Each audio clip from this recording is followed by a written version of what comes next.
Hey, welcome back to another part in my top 100 games of all time with me, Biki, with the Untitled Game Show, supported via Patreon. So thank you to all my Patreon supporters for making this possible. And I got some special news. A new giveaway is happening right now on the channel. If you guys want to win a $10 Amazon gift card, or go ahead and win a PSN gift card, or an Xbox Live gift card, well, it's quite simple. Go into the comment section below and let me know what top 10, top 50, or even top 100 lists you want to see from me, Biki, here with the Untitled Game Show. And go ahead and also inform me on which gift card you would like to win. Winner will be picked at the end of the month. Starting on Monday, here's a quick little announcement. I'll be doing my top 50 movies of all time, and then going onward from there, I'll be picking from you guys in the comment section below. Let me know what top 10, what 50, what 100 lists you guys want to see. So yeah, let's jump right into it. Number 49 is Diablo 3. This game was a quite surprising game for me. My friend Jack went ahead and picked it up and gave it to me and said, bro, you're gonna like it, man. Just try this type of game for me. And I went ahead and gave it his, like, you know, all right, bro, you picked me up this game, let's play it, go ahead. I love playing co-op games. He knows I'm not a big fan of top-down perspective games in general for the newer generation systems. If it was an arcade style game, I'll get into it. But playing this game from a top-down perspective kind of just threw me off right away. But then I started getting loot. And you guys know me as a Borderlands fan, I love myself some loot. And Diablo 3 got itself some loot. And then I got the Evil Ultimate Edition, which was absolutely awesome with the Reapers of Soul stuff. This game has so much loot, so many characters, so many freaking things to do, hours of gameplay, and the fact that the whole entire thing can be played through co-op had me hooked, and that's why it's on my list. Next is an instant classic, Shadow of the Colossus. This was one of those games that came out on the PlayStation 2 that just grabbed me because it was so unique. The ability to just run out into this wide, expansive field, and then you have to tackle these enormous enemies that just when you look at them, you're like, how am I gonna do this? And I'm not gonna say the game was perfect. It had camera issues. But when you got to the top of a Colossus and held that sword up and held your grip meter as hard as you could and hit that final blow on this giant, massive monster, the power, the accomplishment you felt as a gamer was justified it. It made me look past the camera issues. It made me look past the lack of great little things and side quests to do in the open world. The fact that the challenge of beating these classes was so difficult made the game so excited, made it one of my favorite games of all time. Dead Space 1. This game scared the shit out of me. I will admit it. I played Resident Evil when I was a kid. I played the Silent Hill games. This game I did not finish. It's amazing to me that an action-oriented horror game could scare the shit out of me. This game gives you the power to defend yourself. It gives you a nice, awesome, cool-looking suit. It gives you basically this laser freaking weapon that able to twist in different directions, cut off limbs. But it scared the shit out of me. And I never had the chance to personally finish Dead Space 1. But I did eventually look it up on YouTube, and it is one of the best freaking endings. I should have freaking just watched, finish it myself. But the fact that it could get me that horrified, the fact that the jump scares were actually legitimately scary because these monsters was freaking gruesome. Man, it made me a Dead Space fan. I wish there was a Dead Space movie other than the animated movie. I think Dead Space is just a great all-around series, man. I played all the games. I actually did finish 2 and I actually did finish 3. It's just that Dead Space 1, for some reason, that game scared the shit out of me. And that's why it's on this list. Silent Hill 2. I am legitimately kind of tearing up right now because of the emotional attachment I have to this game. And that's why it's on this list. Just thinking back to the baby in the hallway, crying. Just in the situation where everything's so creepy, everything's so dark, everything's so foggy. It's just like how can there be a baby in a situation like this? How can this guy have so much fortitude to search for his family in a situation like this? This game had me just like grasping. It's hard to talk about it, man. When a game truthfully brings me emotional feelings, the feels, the struggle, just thinking about how much I love it, it deserves to be on my list. As much as Silent Hill 2 made me emotionally attached to the character, the story, and what was happening in that game, I still have to give it to Silent Hill 3 as my favorite Silent Hill game. I know. Some people say Silent Hill 1 or Silent Hill 2. But you have to be a gamer. The gameplay was evolved so much more than Silent Hill 1 and 2. It took it to the next level. The music, the atmosphere, the level design, the ability to actually have some type of combat that's actually usable. You know, you had an actual chance to defend yourself, but it still was being scary. Still had its atmosphere intact and still had interesting characters. And when you're able to evolve a series to the point that I'm just like, damn, I love the last game, but I love you even more. And that's why Silent Hill 3 is on this list and even beats out Silent Hill 2 just by a smidge. They're like almost even, but I can't have them at the same level, can I? So Silent Hill 3 is on this list. I'm getting real emotional with it, man. I'm getting real emotional. A 2015 entry has made it on my list. A game that came out this year. Life is Freaking Strange is a phenomenal series. I can't believe that a freaking game that could come out in multiple parts over multiple months could have me this interested. I just can't. I like the Walking Dead series. I like the Telltale games in general. But I would not consider those to be a refinement of what video games are all about. But Life is Strange told a story about Chloe and Max that was about love, about friendship, and about how would you use the power of time travel if you had it, and what would be the consequences. The ending of this game is absolutely phenomenal. It's hard for me to talk about it right now without spoiling it. I just gotta say, pick this game up.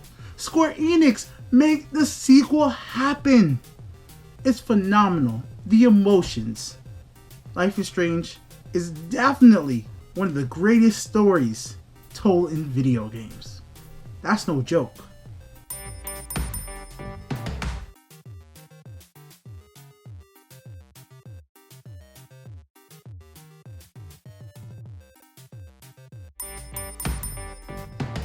UT 2004, aka Unreal Tournament 2004.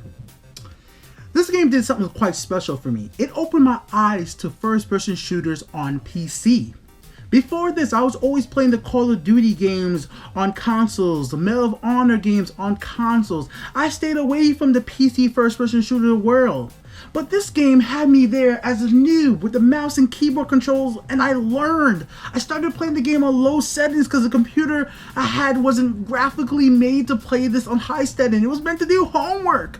But sure as hell, when my homework was done, you saw me up there in Unreal Tournament, getting my headshots, hearing the announcer scream out like, oh, kill streak, all the crazy stuff that he used to scream.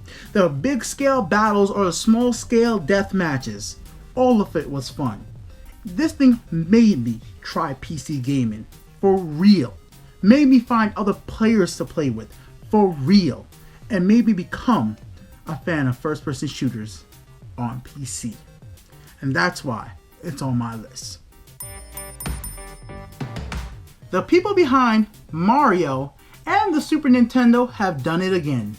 Nintendo. They have gotten me into a series that I cared absolutely nothing about before this. Advance War. Advance War on the DS compelled me to go back and play the old school Advance War games. It got me into a genre I usually don't care nothing about. Turn-based tactic games. As a kid, for some reason, I just kind of feared and said, why would people play games that are just that slow pace and just made this way? I was wrong. I enjoyed the heck out of Advance Wars. And now I'm perfectly okay playing games like Xcom, Fire Emblem, things that are turn-based because of this game. Advance War got me into turn-based tactics, and that is why on this list. Here's another game that's going to be really simple and easy to tell you why I love it. First of all, it comes from Rockstar Game, a publisher and developer notorious for making excellent games. The online element was absolutely excellent. You guys saw it here on my channel if you've been subscribed since it came out, that I loved and I was very good at the online. The story elements is absolutely nuts. Max just has it really hard. Like, when you think things are turning around for Max, it just gets really bad. He really does deserve the name Max Payne. The pain is deserved in Max Payne 3. The slow motion, the gameplay, the multiplayer, the freaking support that this game got from Rockstar all made it on my list. And here we go again with another game from the Nintendo line of consoles. Golden Sun. Another genre of games that I just didn't care too much about, JRPGs, but this one made me a convert. Yes, I was not a big fan of the Final Fantasy VIIs and all those other games when they came out earlier, but something about Golden Sun being a handheld game that I was able to take with me on the go and spend hours and hours of time during recess playing this game had me hooked. It had collecting elements kind of like Pokemon with the creatures in the environments, and the franchise as a whole has evolved so much to the point that now the characters that were in the first Golden Sun game have had kids, and now we're going on adventures with the kids in the latest games that have been released. That blows my mind that that's actually possible, that the characters in a video game has evolved to the point that you're playing with the freaking kids of the freaking first characters from the first game, and it all makes sense, and they all reflect back, and it all like items you see again, arrows you see again. There's different party situations where, like, you know, you go out as one party and you can see the world from a different party's perspective as well. And this was all on a mobile game packed with so much damn content, and it was just so good. The Golden Sun franchise is worth your time. Go download it, go play it, go buy a cartridge. Play these games. Play it. And here we go again, another game from a Nintendo platform that I played there first. The GameCube had Tales of Symphonia. This one's real simple. It was a masterpiece when it came to the music, an excellent game when it came to character development. I like this game so much that I was phenomenally excited when it came out with an anime. I was instantly there when it came out for the PlayStation 3 and a remastered edition. I've done videos of this game on my channel. I even went ahead and played the sequel, which was not even as good just because I wanted the more details from Kratos, Lloyd. Oh man, these so many characters that are so well developed, was so well and crazy story between the... I was about to spoil it. Let me not spoil this game. Go pick up Tales of Symphonia right now if you have a PlayStation 3. And guess what? If you don't have a PlayStation 3, it's coming out for the PC in 2016. Guess what I'm going to be playing 2016 again on the PC in higher resolution? Tales of Symphonia again. That's how much I love this game. Are you prepared to suffer to save your son? You have 5 minutes to cut off the last section of one of your fingers in front of the camera. If you succeed, you will get your reward.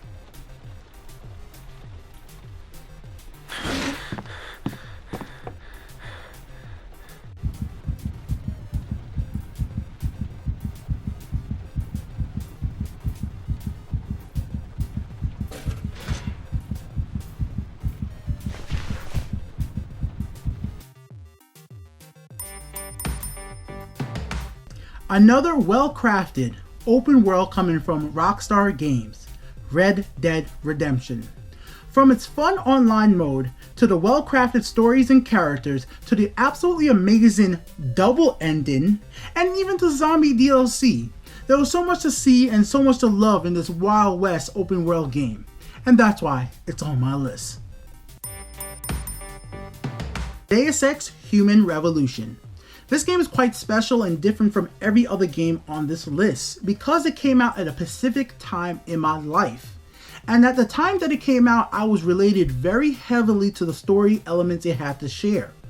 Racism, classism, the haves and the have-nots of society and economy, and how you're treated by other people by having certain things and by not having certain things. And for me, being able to play a game that had different elements related to what I was going through in life definitely had a big impact on me for enjoying the game. And I came out of it just great. I normally treat people awesome. I say in all my videos, hello ladies and gentlemen. And it's not just something I say for you guys here on YouTube. It's how I am in real life. I greet people with a smile. I say hello. I say thank you. I'll hold the door. It's just me being nice. And the game may not be the greatest game ever made, but because it had these elements in the title and I played it at the right time in my life to have such an impact on me is what really made it on my list. And I'm sorry I can't explain it more deeply, but it's just one of those games you had to play and be in the right situation to really appreciate what it was trying to tell you. And I was. So let's get a little bit more happy right now, guys, because I was a little bit down, a little more like emotional with Deus Ex. So let's talk about Assassin's Creed Brotherhood, which I personally think is my favorite and the best Assassin's Creed, just because of the fact they introduced multiplayer and had the multiplayer maps was absolutely awesome. And the fact that this Assassin's Creed actually involved the game so much by letting you actually control your squad of assassins and then just say, yo, go gank that dude, go assassinate that dude. You're able to send them out. The story was actually really fun to go through as well. I just personally think if there was Assassin's Creed they had to remake and do a remaster HD edition of, it would be Brotherhood. I would like to see Brotherhood and play it again for the new generation. I mean, everybody probably has their one Assassin's Creed game they like, and personally, this one's just for me, and that's why it's on this list. If you got another Assassin's Creed game, I think that's perfectly fine. Soulcalibur IV. Another special game for me because you guys know it. I'm a big fighting game fan. Play Soulcalibur, Naruto, Tekken, BlazBlue, Street Fighter, Marvel vs. Capcom, and the list goes on and on and on. You guys can go with Fighting Game with Friends playlist on my channel and see the tons of fighting games that all my friends play. Infamous 2. This game had two of the most definitive endings ever in a video game. Each ending had such drastic different outcomes that it made it so hard that the developers of the game haven't made a pure sequel called Infamous 3 yet. All they've been able to do is Second Son, which is its own excellent game in the Infamous franchise. Infamous 2, to me, is an instant classic, and that's why it's on this list. The Legend of Zelda Ocarina of Time 3D! Yes guys, you know it. I personally love 3D gaming. So when Nintendo went ahead and took a masterpiece like Ocarina of Time and remastered it on a handheld, I was blown away. I was able to take one of the best Legend of Zelda game ever with me anywhere I wanted, and then able to turn that 3D slider up and just amazed at how great the game looked. The game was already great, so you guys can't fault me for loving it on the go as well, especially for somebody who loves his 3D. BlazBlue Calamity Trigger. Many of you, if you're longtime subscribers, already know that I love fighting games. I've already had Soulcalibur on the list and many other fighting games. But this one's kind of special because I sucked at the game at the start. I hated it, I despised it, I just was so mad at myself for not being good at it. My friend Jack got the game, went over to his house, and he kept on beating my butt. Like he would destroy the floor with me with this game.